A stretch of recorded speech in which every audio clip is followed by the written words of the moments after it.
D&D Beyond. I am very excited because today I have gathered most of the home team to do a little more fun celebration of the current holiday season. This is a roughly Valentine's Day themed stream devoted to 5 cool homebrew magic items to sow some charming chaos in your game.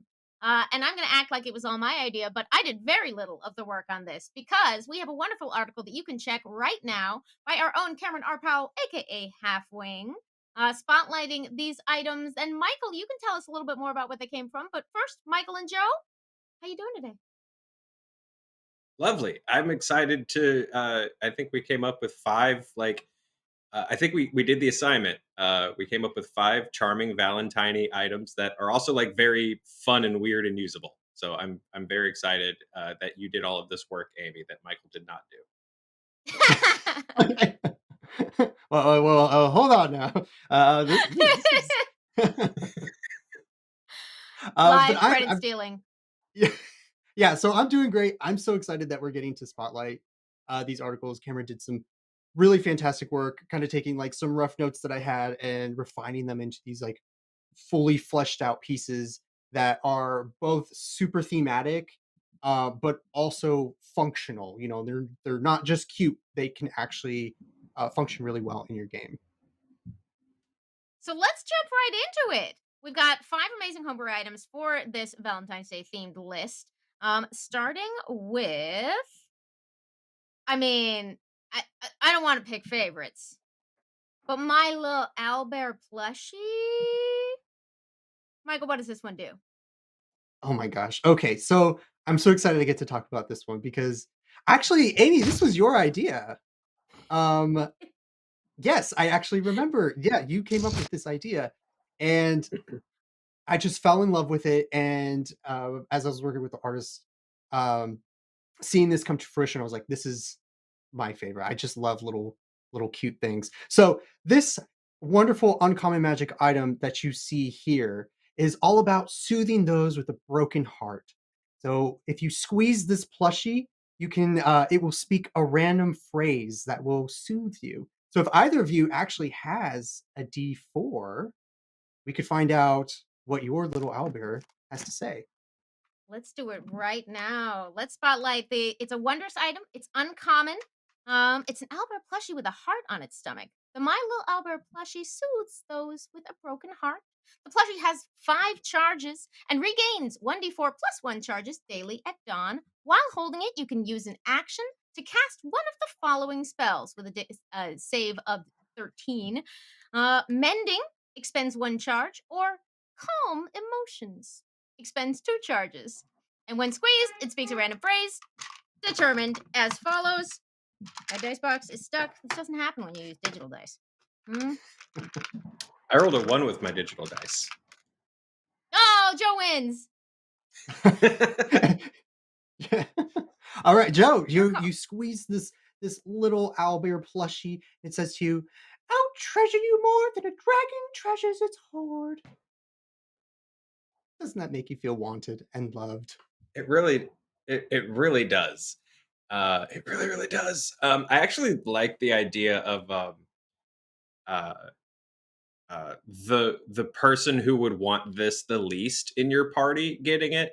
So like the gruffer and grittier, the character, just the more like grizzled the character, I think the better to give this owlbear to. I think is a blast of an idea. I love, and I'm gonna seem very insincere here, but I did forget this was my idea when I declared it my favorite. It's just, it came out so good and so cute.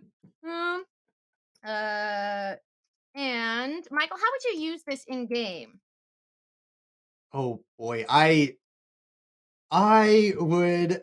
Oh no, I have evil thoughts. I'm an evil DM, y'all.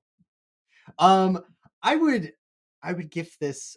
This would be a gift from someone, a hag in disguise, perhaps.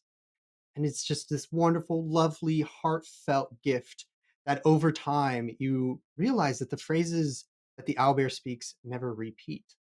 And actually, no matter how many times you're rolling this d4, you're just getting different and more detailed sort of phrases like "Nice job with that kobold you destroyed." But in a more lighthearted campaign, I this would be a gift from a child or to one of your younger players who simply just needs a little bit of comfort at night. Maybe these phrases will make them feel a little more brave when they're going into their first forays of combat as an adventurer. I love that. For the elder millennials in the audience, that's a real haunted Teddy Ruxpin vibe that you can get with this, um, which makes me very excited. I just love Michael. The artist on these did such a great job. Do you know their at off the top of your head? Ooh, they're at. I could find it for you. Let me get back to you on that. Absolutely. But as we go forward, so we can properly send people that way, I just the other phrase is, "I'll be very glad to see you smile." This one came out so good. I don't trust this Next plushie. up, for those who watched our Tuesday stream, this was an idea whose time has come because next up is the box of Fey chocolates. And Joe, will you tell us about the box of Fey chocolates? Yeah, totally. So yeah, this one did come up on that stream a little bit, and if you haven't watched that VOD, it's great. Amy and Riley Silverman sort of took an approach of like how to world build with a holiday, and it's super interesting and super fun. So make sure you watch it. Oh, But this is our box of Fey chocolates. But I love the art. I love the wooden container. So inside this heart shaped box are 8 unusually shaped chocolates. Each chocolate is beautifully crafted with unique and delicate designs that evoke imagery of the Feywild. The box weighs half a pound plus 1/8 pound for each chocolate it contains, which is important when you use encumbrance in our new container system in inventory. You can use an action to remove a chocolate from the box and eat it. The chocolate begins to magically melt as soon as it is removed from its heart shaped container, and its magic is lost if uneaten by the end of your turn. Roll a d8 and consult the following table to determine which chocolate you eat and its corresponding effect. As part of the action to remove a chocolate from the box, you can choose to make a DC 17 intelligence check to attempt to identify the chocolate before it's eaten. On a success, you can roll twice on the table and choose which roll to use. On a failure, roll twice on the table, and your DM will choose which roll to use. Um, which I love. It's got like a real uh, what's the bean game? You know, your families play where everybody eats like the every flavored beans, and you either get a strawberry or a fart. Um, I really like this item. Something I love to do is to gift people with something that could be potentially powerful, and they have no idea what it'll do.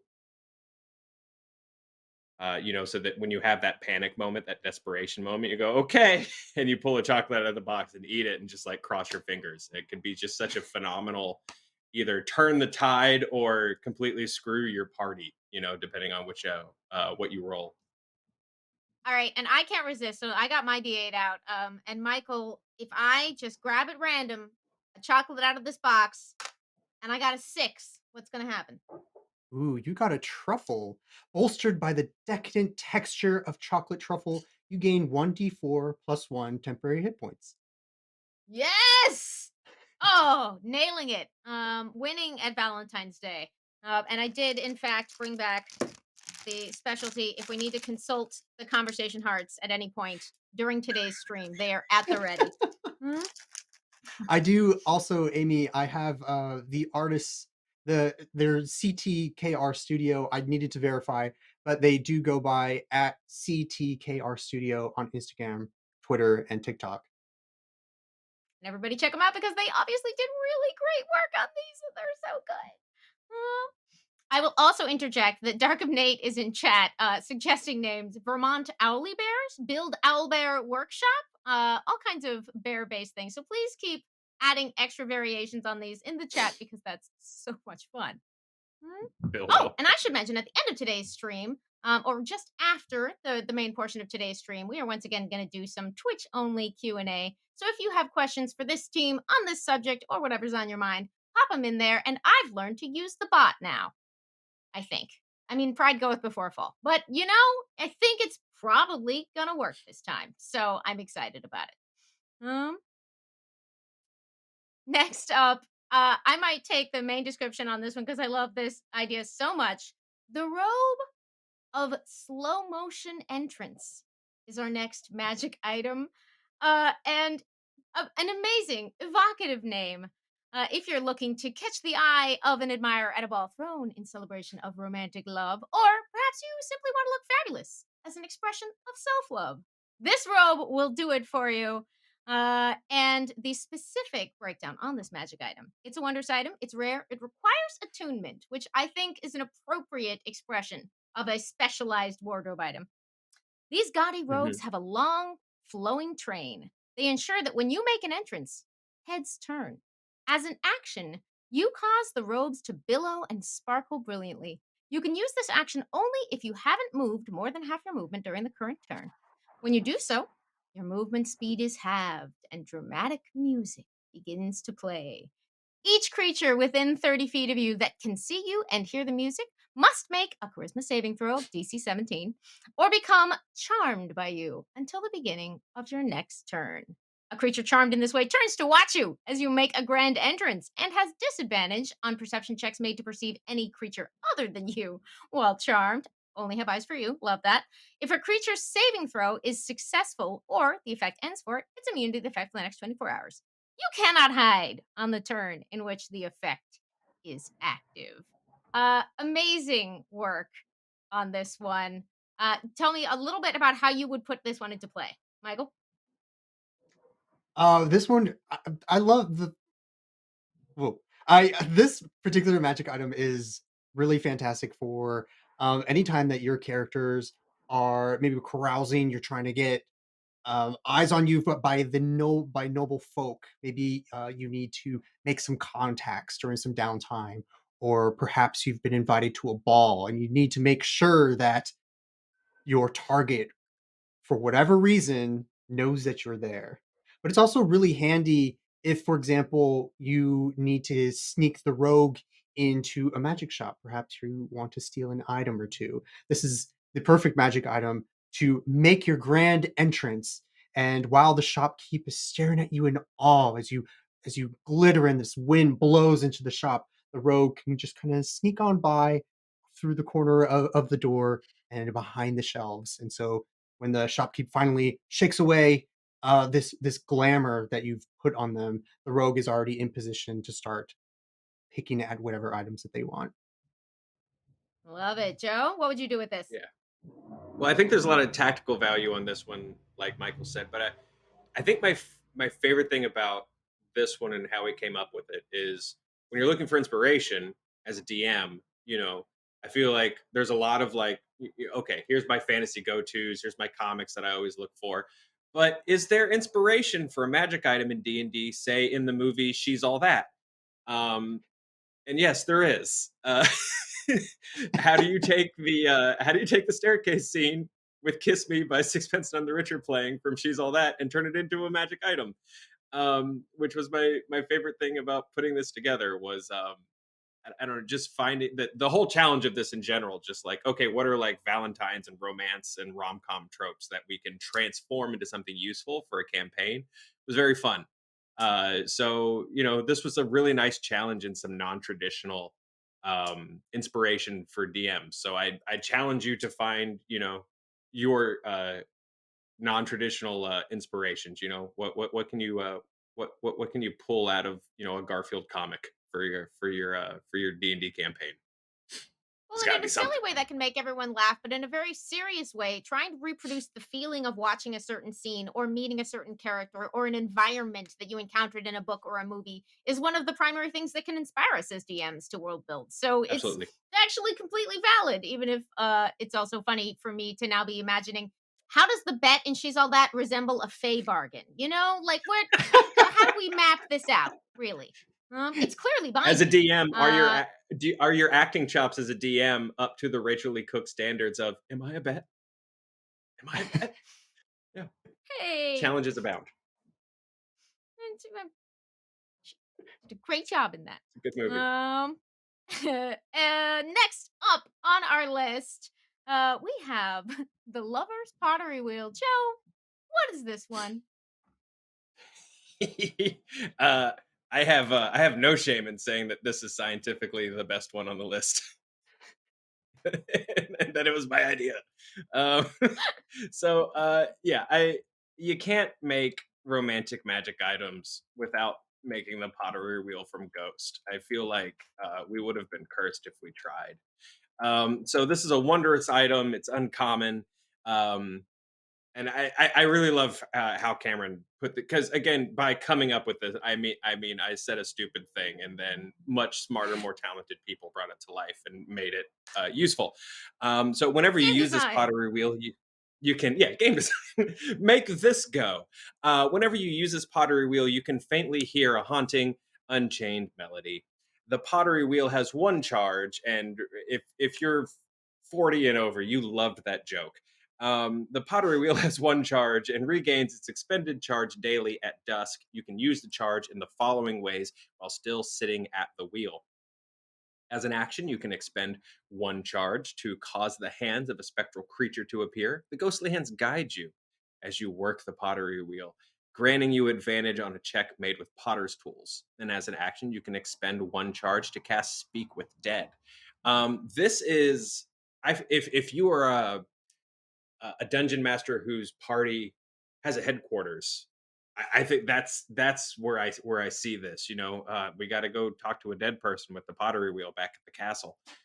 Is 100% where I see this. And I just think there's a lot of stuff you can do with it. Does one of the specters that you talk to somehow fall in love with you? What happens then? Are they the only specter now that will talk to you on the pottery wheel? Um, I think there's a lot of fun to be had with this just delightful item. Fun It's fact just on this item. My first draft of this, the one charge recharged anytime a creature died within like 30 feet of the item. And then Cameron was like, I think this could get really dark in a way that you don't want for this type of item.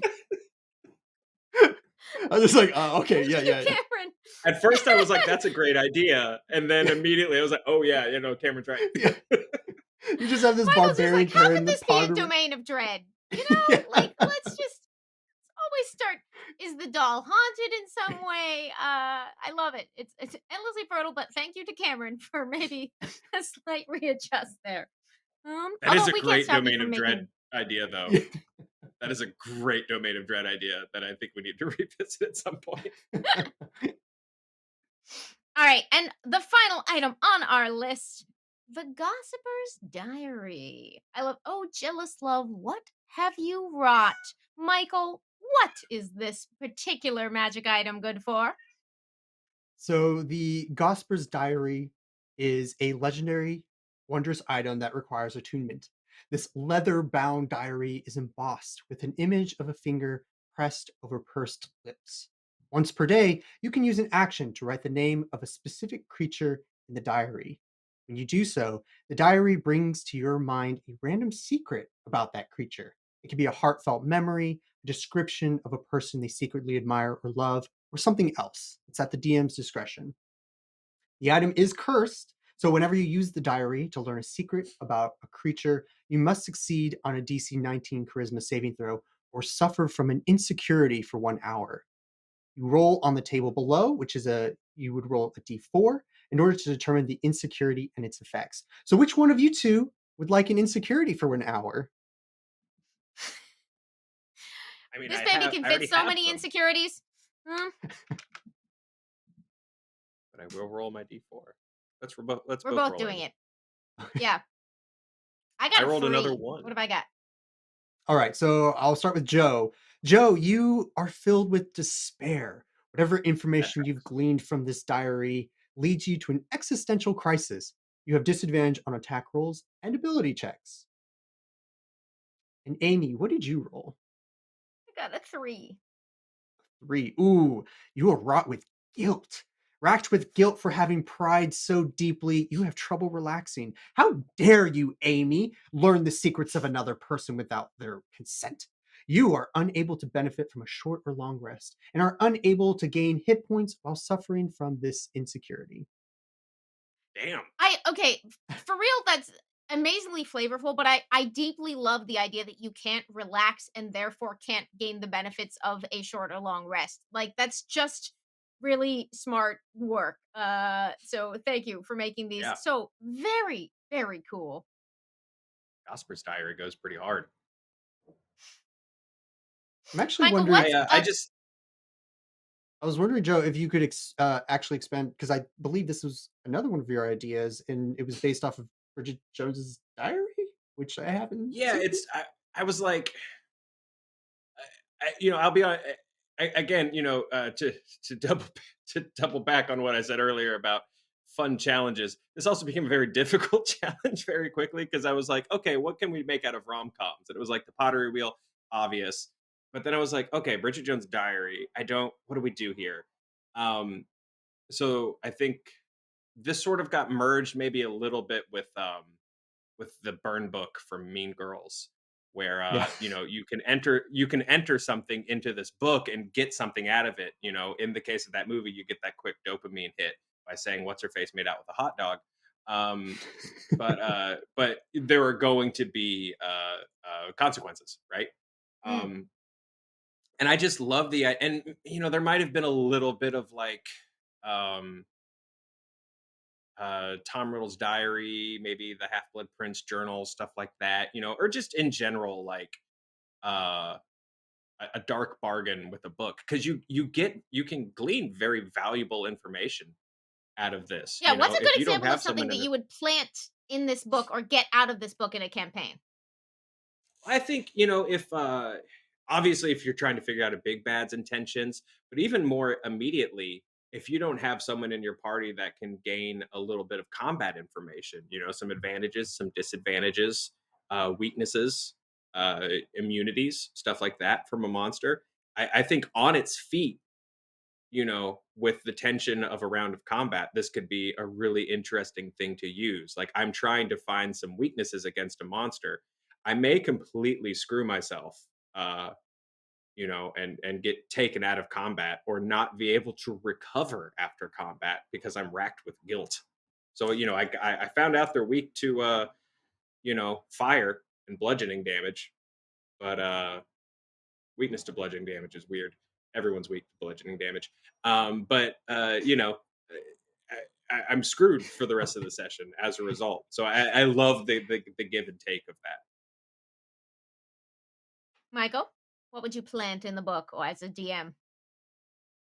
I think it would kind of depend on how much my players decide to use this book.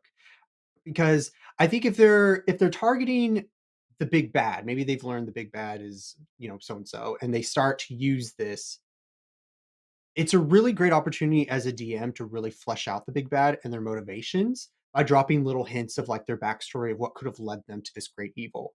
If I find that my players are a lot more liberal with it, like uh, they're writing the name of the tavern keep, the barkeep, or they're just whomever, whichever NPCs you drop in, then you can get into you can have some really comedic moments and create these sort of like subplots of like, oh, the tavern keeper has a crush on so and so, and then they go and they meet this other person, and then they write down their name in the book, and you find out this person has a crush on this person, but then that person has a crush on the barkeep. Then you suddenly have created this like little side quest love triangle where the characters can kind of create romances within the game.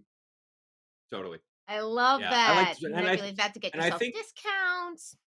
Yeah, yeah, yeah. that too. And I think as a DM, you can really manipulate your party with this. If the first four are like session changing pieces of information and you really get everybody dependent on the book, you can really find your moment to screw everybody.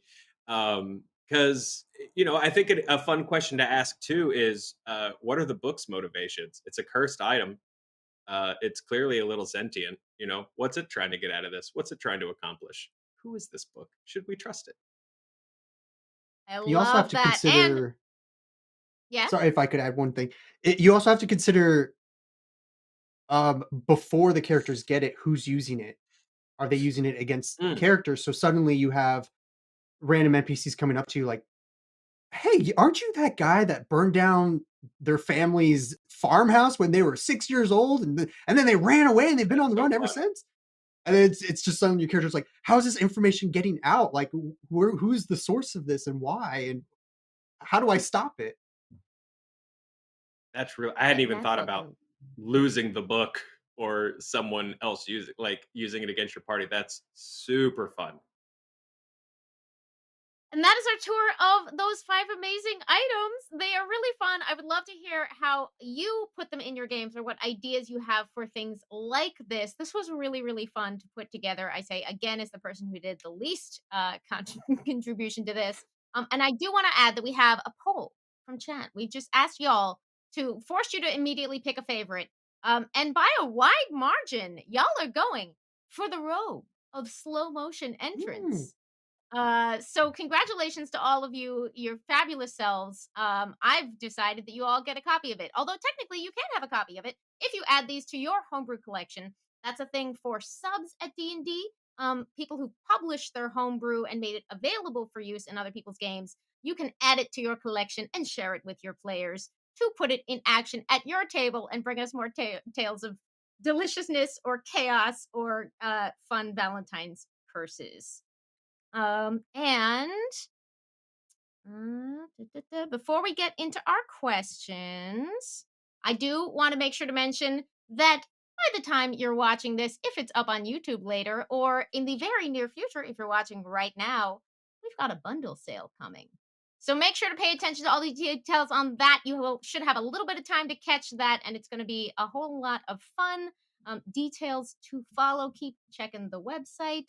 We've, of course, got some pre-orders running right now. You can get Critical Role Call of the Netherdeep or Mordenkainen Presents Monsters of the Multiverse to get ready for various adventures. We started our actual play miniseries yesterday of Unwelcome Spirits, co-starring one Michael Galvis, which I am DMing, and it was so much fun. So if you haven't checked that out, it's up on Twitch. And I believe, Michael Joe, where can the people find you? you can find me on Twitter at Michael Galvis and also on D&D Beyond. I'm constantly pushing out new content, working with some amazing writers. And I do want to point out, hey, if you really liked our homebrew magic items and it's inspired you to make your own, we do have a tutorial on how to create magic items using D&D Beyond. Oh, good call. We should link that. We can't make you artists as good as these artists, but you can make your own items, darn it. And Joe, please introduce our special guest and then tell people where they can find you. Oh, well, you all know Sarah. She's usually in the dev update interrupting me somehow. She's 14 this week. Happy birthday. And she's leaving suddenly. You can find me on the old internet at Joestar187 or right here making the lives of these two people miserable at D&D Beyond. That's it for the main portion of today, and we will see you next time on D&D Beyond. It's D&D.